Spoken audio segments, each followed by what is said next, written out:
na kailangan ng mga wetsuit kung anong suot ko. Yun na. Okay, so hanggang dibdib niya. So kakapain muna natin ha. Opo. Oh, kakapain ko lang muna ito.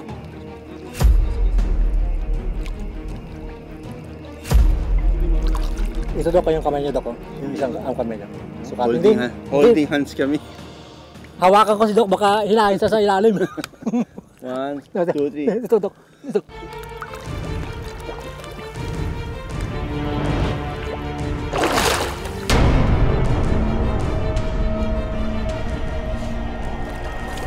Ang laki. Dulas, Dok. Kasyang-kasya tong kamay ko sa loob.